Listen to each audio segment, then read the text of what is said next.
Dear students, now we are going to deal with another important topic, that is Planck's quantum theory. ये जो planks quantum theory है ये हम कह सकते हैं कि एटॉमिक स्ट्रक्चर में काफ़ी वेटेज रखता है. इसके क्वेश्चंस लगातार आप देख सकते हैं एग्जामिनेशंस में पूछे भी जाते हैं. तो हमें इस टॉपिक को बहुत अच्छे से समझना है. एक एक कॉन्सेप्ट क्रिस्टल क्लियर होना चाहिए. इस पे हम कई सारे न्यूमेरिकल्स भी आगे करने वाले हैं. तो आइए स्टार्ट करते हैं प्लैंक्स क्वांटम थ्योरी. सबसे पहले स्टेटमेंट क्या है प्लैंक्स क्वांटम थ्योरी का, आइए बच्चों हम पहले उसे समझते हैं.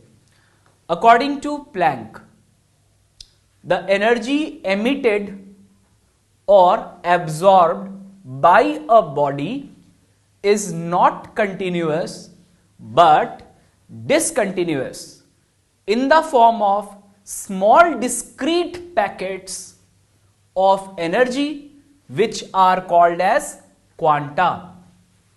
पूरा जो स्टेटमेंट है अगर मैं उसको एक्सप्लेन करूं तो कुछ इस तरह से एक्सप्लेनेशन दिया जा सकता है कि जब कभी भी एक बॉडी से दूसरे बॉडी तक एनर्जी का ट्रांसमिशन होगा, यानी एक बॉडी एनर्जी रिलीज कर रही होगी, दूसरी बॉडी एनर्जी एब्जॉर्ब कर रही होगी. मैंने टर्म यूज किया एनर्जी का ट्रांसमिशन या एनर्जी का ट्रांजैक्शन हो रहा होगा, तो वो कंटिन्यूअस नहीं होगा.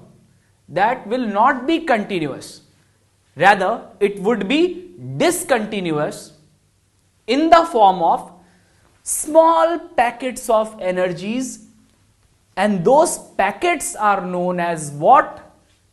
Quanta. Those packets are known as quanta. एक बार समझते हैं इसको और डिटेल में. जैसे मान लीजिए मैं आपसे कहूं कि एक बॉडी A और दूसरी बॉडी है B. बॉडी A ने एनर्जी रिलीज किया और बॉडी B ने एनर्जी एब्जॉर्ब किया. मान लीजिए 200 जूल एनर्जी का ट्रांजैक्शन इन दोनों बॉडीज के बीच में हमें करवाना है. अब ऐसे सिचुएशन में यह सोचना गलत होगा कि एक ही बल्क में बॉडी ए ने बॉडी बी को एक ही बार बल्क में 2000 जूल का ट्रांसफर कर दिया.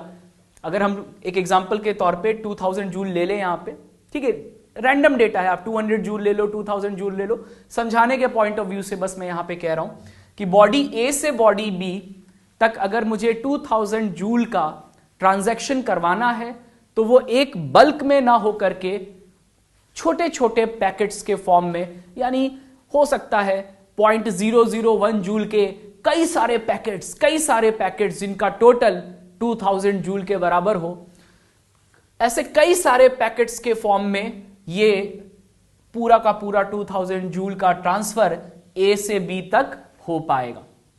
यानी एक बल्क के रूप में 2000 जूल का ट्रांसफर नहीं होगा बॉडी ए से बॉडी बी तक. ये जो ट्रांसफर 2000 जूल का होगा वो बहुत ही छोटे छोटे chunks of small packets of energies हम कह सकते हैं, इसके रूप में बॉडी ए से बॉडी बी तक 2000 जूल का ट्रांसफर संभव हो पाएगा. क्या बात समझ में आ रही है? अब आप इसको थोड़ा और अच्छे से विजुअलाइज करें तो डेली लाइफ से कुछ एग्जांपल्स मैं आपको यहां देना चाहता हूं. जैसे कि अगर मैं आपसे कहूं कि मान लीजिए एक माउंटेन है, उस माउंटेन पर नीचे फुटहिल से उसके कई सारे एंट्स यानी चींटियां जो हैं वो माउंटेन पे चढ़ना स्टार्ट होती हैं. माउंटेन के टॉप पे पहुंच के फिर डाउनहिल मूवमेंट उनका स्टार्ट होता है और वो दूसरे साइड के फुटहिल पे पहुंच जाती है. यानी एक चीज तो तय है कि जब कई सारे इनॉर्मस अमाउंट्स ऑफ एंट्स, बहुत सारी चींटियां माउंटेन के एक तरफ से चढ़ी और दूसरे तरफ से उतर गई, तो यूं तो हमें देखने पे ऐसा लगेगा, ऐसा प्रतीत होगा कि यहां पे कुछ है जो कंटिन्यूअस ऊपर चढ़ा और नीचे उतरा. लेकिन जब आप पास जाकर दूर से देखोगे तो आपको लगेगा कि कोई एक चीज कंटिन्यूअस वे में ऊपर चढ़ी और नीचे उतर गई माउंटेन के.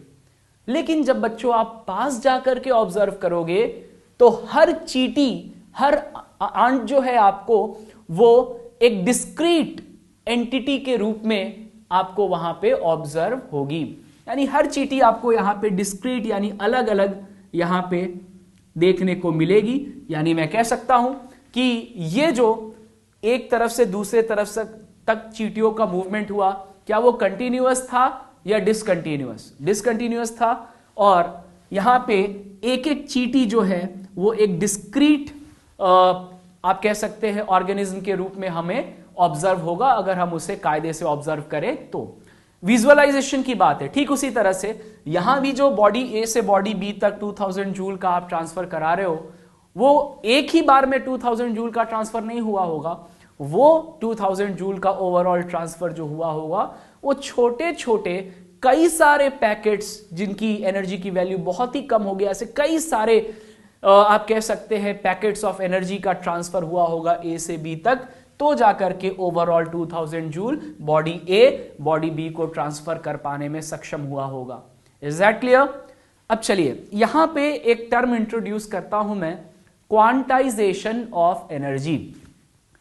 क्वांटाइजेशन का मतलब क्या है, इसको समझने के लिए एक और एग्जांपल डेली लाइफ से लेता हूं। जैसे आपको कभी फेयर मीटर देखने को मिला होगा, जब आप ऐसी टैक्सी पे ऐसी टैक्सी बोर्ड किए होगे जिस पे फेयर मीटर लगा है, तो आपने देखा होगा कि जो फेयर मीटर होता है वो fare meter in the multiple of 1 rupee change होता है। यानी जैसे जैसे आप टैक्सी में ट्रेवल करके आगे बढ़ते जाओगे अपने डेस्टिनेशन की तरफ, तो जो फेयर मीटर होगा उसमें वैल्यूज कैसे चेंज होंगे, 1 रुपी, देन 2 रुपी, देन 3 रुपी। यानी ऐसा नहीं होगा कि 1 के बाद 1.01 रुपीज, देन 1.02 रुपीज, ये 1 के बाद सीधे 2, 2 के बाद सीधे 3, यानी in the integral multiple of 1 रुपी वो चेंज होते हुए आपको फेयर मीटर में जो रीडिंग है वो दिखाई देगा।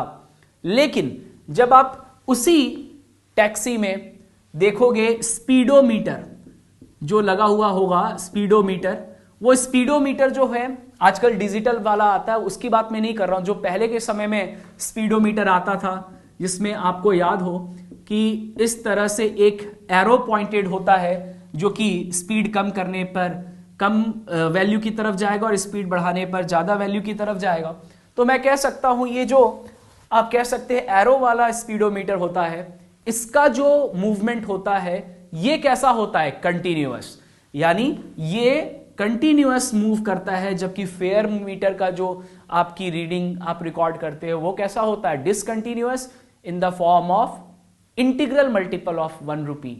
यानी वो फेयर मीटर वाली रीडिंग आपको मिलती है डिसकंटिन्यूअस और स्पीडोमीटर वाली रीडिंग जो है वो आपको मिलती है कंटिन्यूअस। तो इस तरह से अगर मैं आपसे कहूं कि एनर्जी का जो ट्रांजैक्शन हो रहा है एक बॉडी से दूसरे बॉडी की तरफ, वो कंटिन्यूअस फॉर्म में है या डिसकंटिन्यूअस फॉर्म में, तो आपका आंसर क्या आ जाएगा, डिसकंटिन्यूअस फॉर्म में। ठीक है, the transfer of energy from one body to another takes place in the form of small discrete, यानी अलग अलग इंटैक्ट, अलग अलग जो है वो डिस्क्रीट एनर्जी के पैकेट्स के रूप में एनर्जी का ट्रांसफर जो है वो एक बॉडी से दूसरे बॉडी की तरफ होता है, और इसी को हम कहते हैं क्या, quantization of energy. This is known as what, quantization of energy. Now अब हम बात करें इन केस ऑफ लाइट। अगर लाइट की बात की जाए, the smallest packet of energy is known as photon. देखो बेटा, जिस तरह से अगर हम कहें स्टूडेंट, ये एक कॉमन टर्म है। स्टूडेंट अगर मैं बोलता हूं तो ये एक कॉमन टर्म है which is comprised of boys as well as girls. यानी स्टूडेंट जिस तरह से एक कॉमन टर्म है, लेकिन अगर मैं स्पेसिफाई करूं तो दो बैचेस अलग अलग आपके क्लास में आप देखते हो, एक बॉयज का बैच, दूसरा गर्ल्स का बैच।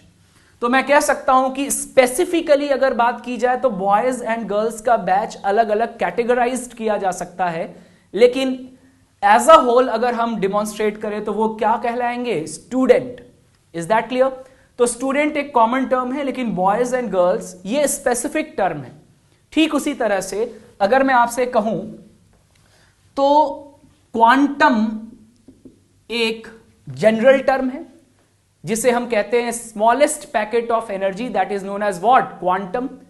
और इसी क्वांटम को अगर हम लाइट के कंटेक्स्ट में यूज करते हैं तो in context of light we call it as photon, and in context of heat this is known as phonon. तो क्या मैं कह सकता हूं कि जिस तरह स्टूडेंट एक कॉमन टर्म है और बॉयज एंड गर्ल्स जब आप बोलते हो तो वो स्पेसिफिक टर्म्स होते हैं, ठीक उसी तरह से क्वांटम एक जनरल टर्म है और फोटॉन और फोनॉन ये क्वांटम के ही रूप है, यानी क्वांटम के स्पेसिफिक वर्जन्स कहे जा सकते हैं। In case of light we use the term photon specifically to denote quantum, and in case of heat we use the term phonon to denote what, quantum. Is that clear? तो क्या difference समझ में आया आपको? Quantum क्या है? एक specific है या general term? Of course quantum है जनरल टर्म, जबकि फोटॉन और फोनॉन स्पेसिफिक टर्म्स है। तो चलिए इसी चीज को इस लाइन में मेंशन किया है, आप जरा उसे देखें। In case of light the smallest packet of energy is called as photon and in general case it is called as quantum. Is that clear? सबको बात समझ में आ रही है? Very good. चलिए अब आगे की बात करते हैं। देखो बेटा, अब आप ऊपर वाले स्टेटमेंट और नीचे जो स्टेटमेंट लिखा है उसमें आपको दिखेगा, एक जगह मैंने टर्म यूज किया है क्वांटा और दूसरी जगह मैंने टर्म यूज किया है क्वांटम। इसमें ज्यादा डिफरेंस नहीं है, बस सिंगुलर और प्लूरल का डिफरेंस है। क्वांटम जो है ये एक सिंगुलर टर्म है, जबकि क्वांटा जो है वो एक प्लूरल टर्म है, जो कि कई सारे पैकेट्स के कलेक्शन को कहा जाता है क्या, क्वांटा। और एक पैकेट को रेफर करोगे तो वो क्या कहलाएगा, क्वांटम। तो ये बात क्लियर है आपको? चलिए अब हम आगे मूव करते हैं, नेक्स्ट पॉइंट पे हम लोग प्रोसीड करें। तो energy of a quantum is directly proportional to the frequency of radiation. That means energy का रिलेशन फ्रीक्वेंसी के साथ जो दिया जाता है वो डायरेक्टली प्रोपोर्शनल का होता है। That means energy is directly proportional to frequency. और हम जानते हैं कि जब भी प्रोपोर्शनैलिटी का साइन हटा के इक्वल टू हम पुट करते हैं तो साथ में एक कांस्टेंट हमें इंट्रोड्यूस करना पड़ता है। वो कांस्टेंट यहां पे कहलाता है प्लैंक्स कांस्टेंट, यानी E is equal to H nu, where E is energy, H is Planck's constant and nu is nothing but frequency. Now क्या हम जानते हैं कि frequency is equal to C by lambda लिखा जा सकता है? तो अगर frequency is equal to C by lambda हो तो हम यहां पर उसे सब्स्टिट्यूट करेंगे तो फॉर्मूला एक और हमारे पास आ जाएगा, और वो फॉर्मूला है E is equal to H C by lambda. बहुत ही सिंपल है, फ्रीक्वेंसी की जगह बस मैंने C बाई लैम्डा सब्स्टिट्यूट किया, जिससे एक और फॉर्मूला हमारे पास आ गया, and that is E is equal to H C by lambda. अब हम यहां पे जो कांस्टेंट है जिसे प्लैंक्स कांस्टेंट कहा जा रहा है उसके बारे में डिटेल्ड एनालिसिस करेंगे। तो स्मॉल h से आप प्लैंक्स कांस्टेंट को रिप्रेजेंट करते हो, सबसे पहली बात तो ये। दूसरी बात, इसकी वैल्यू कितनी है, 6.626 into 10 raise to the power -34 joule second. ध्यान रखिएगा, ये एसआई सिस्टम में जब आप कैलकुलेशन करते हो तो यूनिट इसकी आएगी क्या, जूल सेकेंड। जूल पर सेकेंड नहीं, जूल सेकेंड। बोलो बात समझ में आ रही है आपको? चलिए उसके बाद आप चाहो तो चेक भी कर सकते हो भाई, E इज इक्वल टू होता है H nu, therefore H is equal to, क्या मैं कह सकता हूं E बाई न्यू। एनर्जी की यूनिट क्या है बेटा, जूल, और फ्रीक्वेंसी की सेकंड इनवर्स।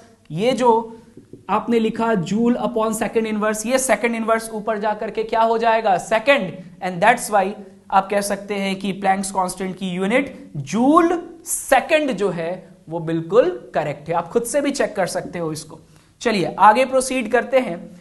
अगर आप सीजीएस सिस्टम में कैलकुलेशन करना चाहते हो तो वहां पे आप एनर्जी की यूनिट जूल नहीं बोलते, वहां बोलते हो अर्ग। और जूल और अर्ग का कन्वर्जन भी आप जानते हो। आप जानते हो कि 1 joule is equal to 10 raise to the power 7 erg होता है। तो अगर मैं इस कन्वर्जन को यूज करूं तो प्लैंक्स कांस्टेंट की वैल्यू अर्ग सेकंड में कितनी होगी बेटा, 6.626 इंटू 10⁻⁻27 अर्ग सेकेंड। तो ये प्लैंक्स कांस्टेंट के बारे में जो हम लोगों ने डिस्कशन किया, इसे आप इंपॉर्टेंट मानते हुए जरूर ध्यान रखिएगा। और न्यूमेरिकल पर्पस के लिए, ताकि न्यूमेरिकल सॉल्व करते वक्त हमारा टाइम सेव हो, एक चीज मैं आपको नोट करके जरूर कहूंगा ध्यान रखें, और वो है H और C का प्रोडक्ट।